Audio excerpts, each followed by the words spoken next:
Stormy seas and lost souls. Who is it? She's dreamt of this before.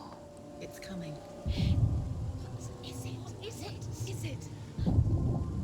They say dreams are visions of our memories, thoughts, and fears, as seen by our inner eye.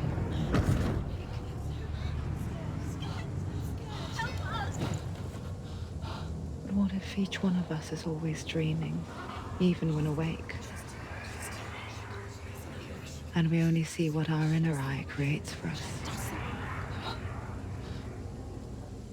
Is this what hell is?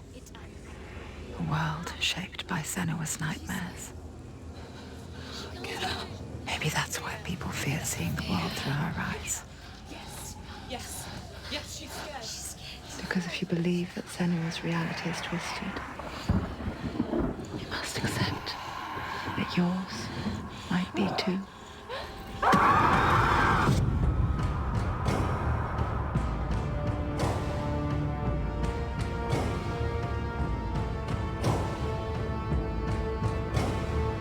Hellblade: Senua's Sacrifice is a video game about Senua, a Celtic warrior on a vision quest into Viking territory.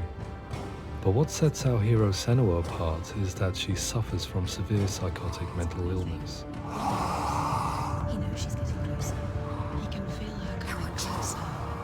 She's getting closer. They're watching. The original idea for Hellblade was to create a classic hero's journey, a journey of suffering, but one where the fantasy world is not another planet or alternate universe, but a world that is constructed in Senua's mind. But to do so would mean putting psychotic mental illness at the center of the experience, a subject that is still considered taboo, and a challenge that was both terrifying and exciting in equal measure. In Hellblade, the starting point was a newly discovered Celtic goddess called Senua in Ashwell, Hertfordshire. When first discovered, her name was thought to be Senua, a name which I liked and kept. I wondered if Senua might have been a Celtic warrior like Boudica who stood up to the Romans. While the Romans had conquered all of Europe, there was a group of Celts up in the furthest reaches of the Roman Empire that could not be conquered, the Picts. And so the Romans built a wall, called Hadrian's Wall, that spans across Britain from sea to sea to keep the Pictish barbarians at bay. The Picts were known for their war paint, painted on with woad, and their matted hair clumped with lime. And so Senua would be a barbarian Pict in this image. What's your name? Senua. I haven't seen you before. I don't leave home much. Oh, Zeno's daughter. I have to go. Wait. Orkney is off the coast of Scotland and was inhabited by the Picts, steeped in history and mystery, and so I made Orkney Senua's home and set the stage for a crisis. In the late 8th century, the first Vikings landed on the Orkney Islands. The population of the Picts crashed thereafter, replaced by the Norsemen of the 9th century. Were they wiped out? We don't know for sure, but it would seem likely given the reputation of the Vikings. The Northmen's brutality is legendary. High-ranking leaders and chieftains of the tribes they conquered were often offered as sacrifice to their gods. The most brutal of these sacrifices was known as the Blood Eagle. I imagine Senua as a young female warrior who returns home from exile to find her partner, Dillion, brutally sacrificed to a Norse god by these hellish warriors from a faraway land. I imagine the horror of this moment and how it would have dragged her deep into mental torment.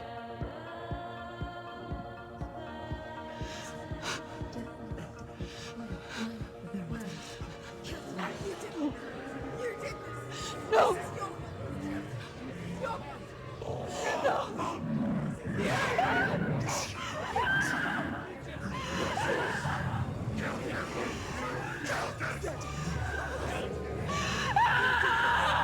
I came to learn that the Celts had a sophisticated and nuanced perspective on the nature of mental disorder.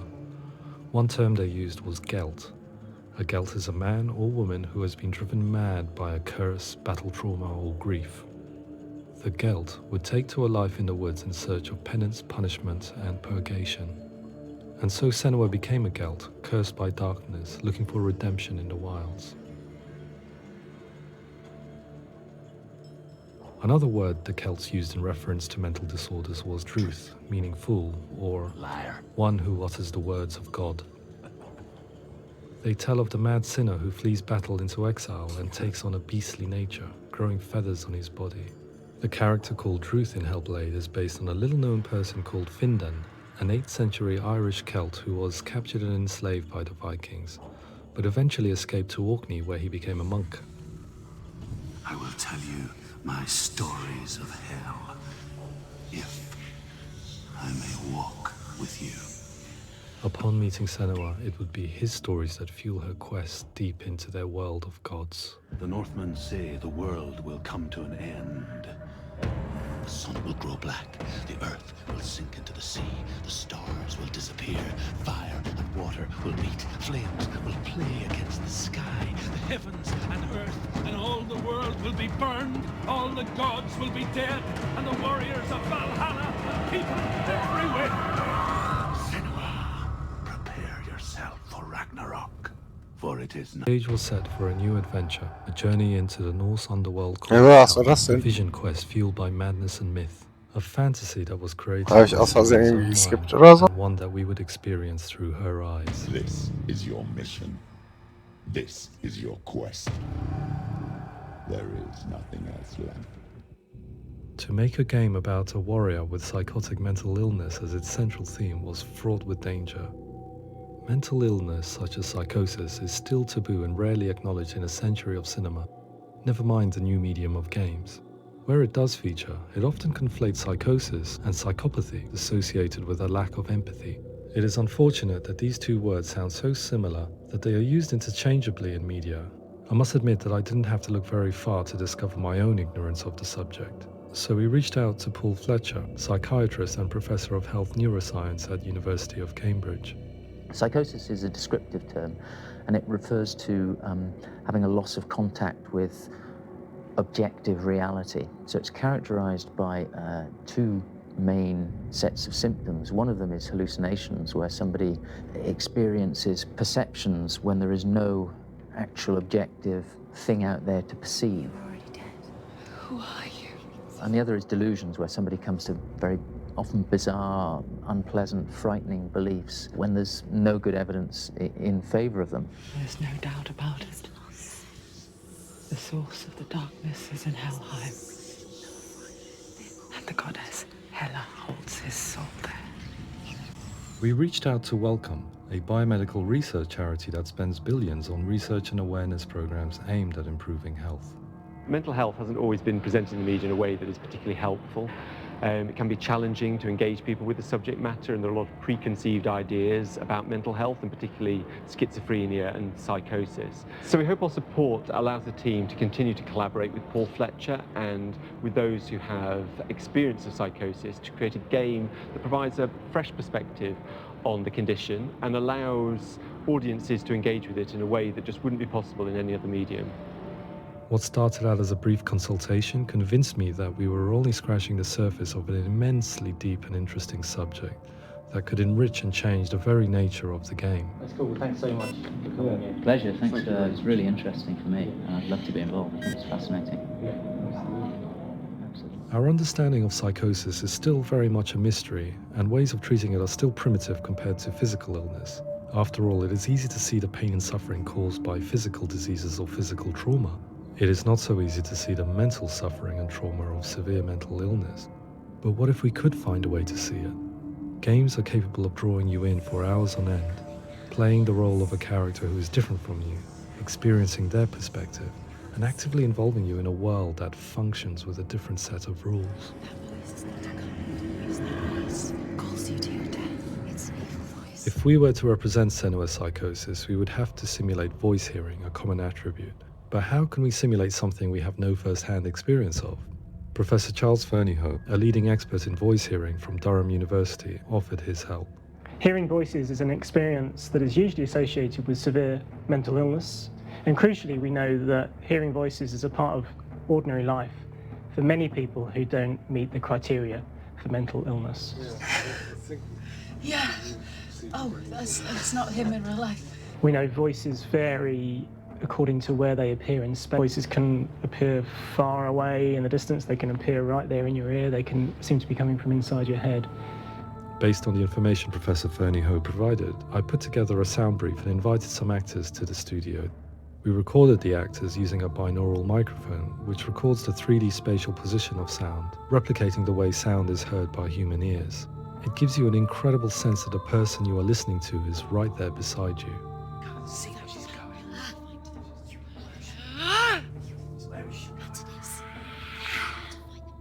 Rachel Waddingham from the Voice Collective came to our studio with 2 young voice hearers to speak to our team. We talked at length about their experiences and they listened to our tests, giving us feedback on how we could improve on it. Everyone hates her. She's cursed. It's very hard to represent what this experience is like, partly because it's such a personal, intense, emotional experience.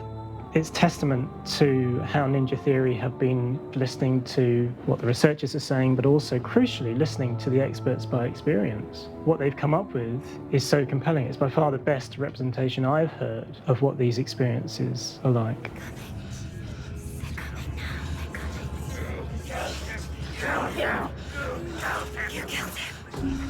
Other common attributes of psychosis are visions and flashbacks. We met with Recovery College East, who work with and care for people recovering from severe mental disorders. A group of service users gave us their first-hand account of what they experience. Sometimes when the visions or what we're seeing is too much, it becomes more difficult until eventually we perhaps don't see anything. The people we spoke to, the stories they told, were fascinating, harrowing, and mind-boggling. The reality of what people experienced was vivid, far exceeding what I could possibly have imagined. We went away itching to represent some of these visions and flashbacks in the game. As we all know, my heart is so, love is so far away. Don't you know how I wanna feel deeper? I could never know how you grow, all these days are killing me. Now I see deep in me insanity does unfold. I just wanna feel deeper, deeper. I just wanna feel deeper, deeper.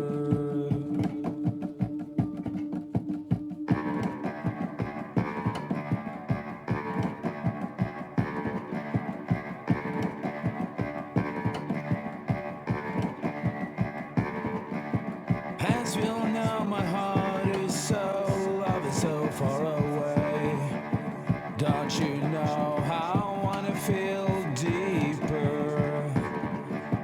I could never know how you grow, all these days are killing me. Feel like this, read like this, I just wanna live, that's all. I just wanna feel deeper, deeper. I just wanna feel deeper, deeper.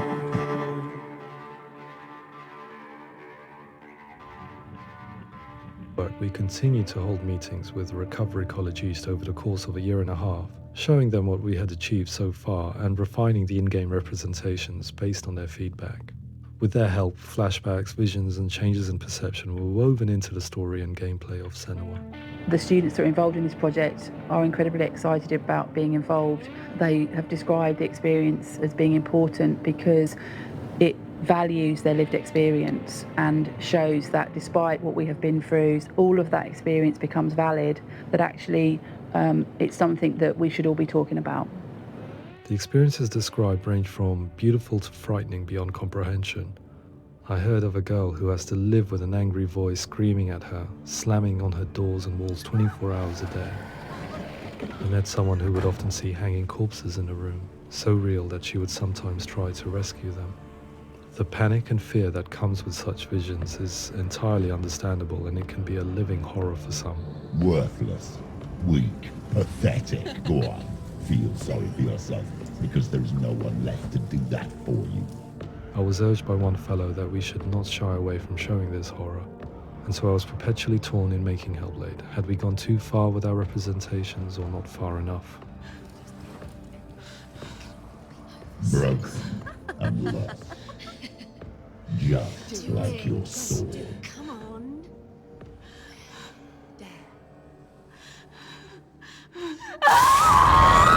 In some ways, voice hearing and visions were the low-hanging fruit, so to speak. There's another aspect of psychosis that is much harder to explain, but one that I think video games are uniquely able to represent, which are often called delusions. People begin to see patterns in the world. They begin to link things that most people wouldn't link. Most of the things that we might think would be coincidence or, not worth commenting on. Nevertheless, that might have a particular salience or importance for them. One individual described how everyday words, sounds, colours and objects were steeped in meaning to him, forming a strange and sinister puzzle that he was determined to solve but could not quite get to the bottom of. It's not just brain dysfunction. It's not like the system shut down. It's actually an incredibly creative process. The person creates a world populated with voices and phantasms and terrors, and they're completely immersed in it. They believe in it. We often invite people into the studio to play the game. In one of our playtests, they played through much of the game, making associations between runes, secret messages, and the threat of darkness that stalked them. There are many things that happen in the world of Hellblade that make perfect sense within the context of Senua's mind. The dark rot that's killing her slowly from within, the secret runes of the gods that block her path to Helheim, and strange associations that exist in the game to confuse you. To complete Senua's quest, you have to internalize and accept the logic and meaning behind these things to progress. Afterwards, they said that they didn't see much evidence of mental illness in the game. People with delusions of all sorts would argue the same thing, that they are not aware of their experience being abnormal in any way. I need this sword. It's important. Representing and thinking patterns within Hellblade gives us a set of symptoms common in psychosis. But people with lived experience were keen to emphasize another point, that it is wrong to define a person by their symptoms. Quite often, the illness comes not from the symptoms, but from the stigma, isolation, and mistreatment that comes about from the rest of society. They say that I'm cursed. What if they're right? I needed someone to portray Senua, someone who could believably internalize her suffering.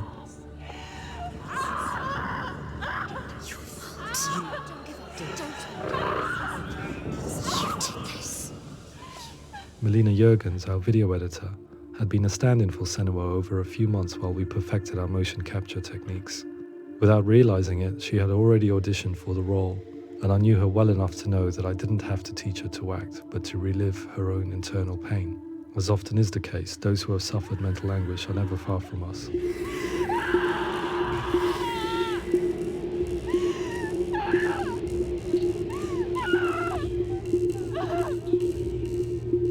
My hope is that by creating a compelling and aspirational character in Senua who feels very much real, albeit in a fantasy setting, we can provide a lens into her reality, a different one to yours, and this is where storytelling comes into play. I imagined her life based on common threads in real people's lives. She was always prone to psychosis as a child. Her mother Galina also heard voices and had visions, so perhaps there was a genetic aspect. Or perhaps it was cultural, as she lived within a world without science, of gods and a superstition, as exemplified by her druid father Zimbal. Psychosis developed in her late teens to early 20s and was exacerbated by stigma and isolation at the hands of the clansmen and her father. This darkness. It's spreading.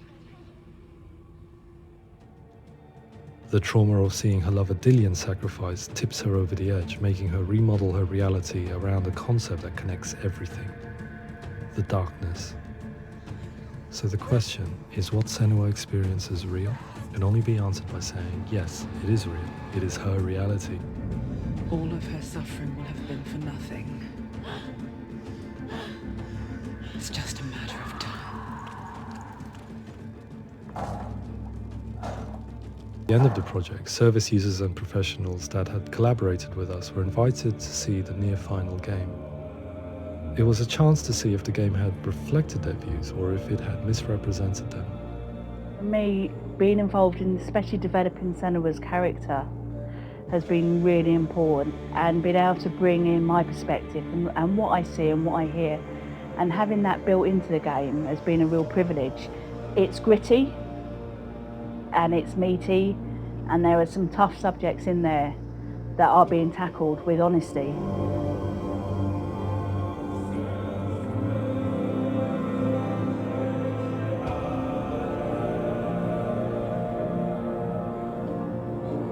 I was blown away by it today, absolutely blown away.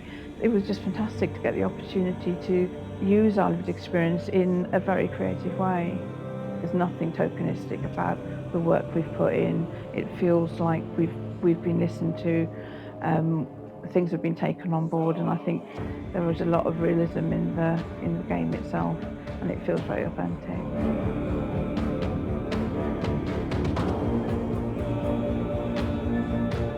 Hellblade will give people a good experience of what it's like to hear voices and have those experiences. I'm glad that the guys at Ninja Theory kind of asked us to come along and help them build an experience that's positive when it comes out, and get myself a copy and have a go.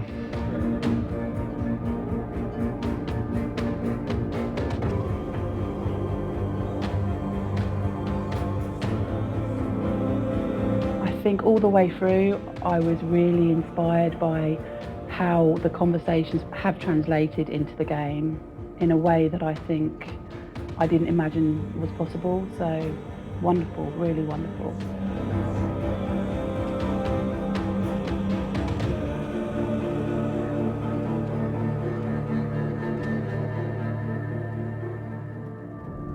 I really hope that others will follow the lead they've set and use the power of something like a video game to change people's perceptions, to increase understanding, and ultimately to make some of the stigma around voice hearing and other experiences go away.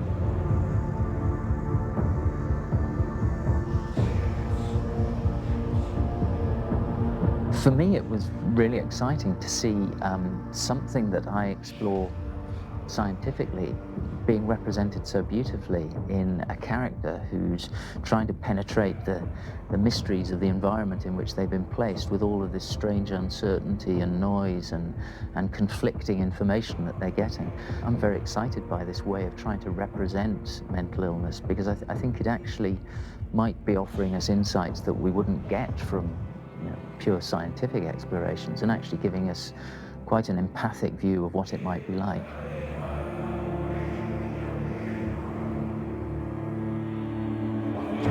Mental illness has been with us for as long as we have been on this planet, but why? Why hasn't evolution stamped out this weakness from within our gene pool? I often pondered this question until I realized that the question had an inbuilt flaw. It assumes that being and thinking differently is a weakness. The only reason we have computers, spacecraft, medicine, poetry, art, and yes, even video games is because individuals are able to simulate new abstract realities in their minds and share them with the rest of us. We need people to be willing to see differently in order for us to progress and survive as society. And we need to be open to these new ways of seeing. And it is this spirit that motivated me to create Senua's story and share it with you.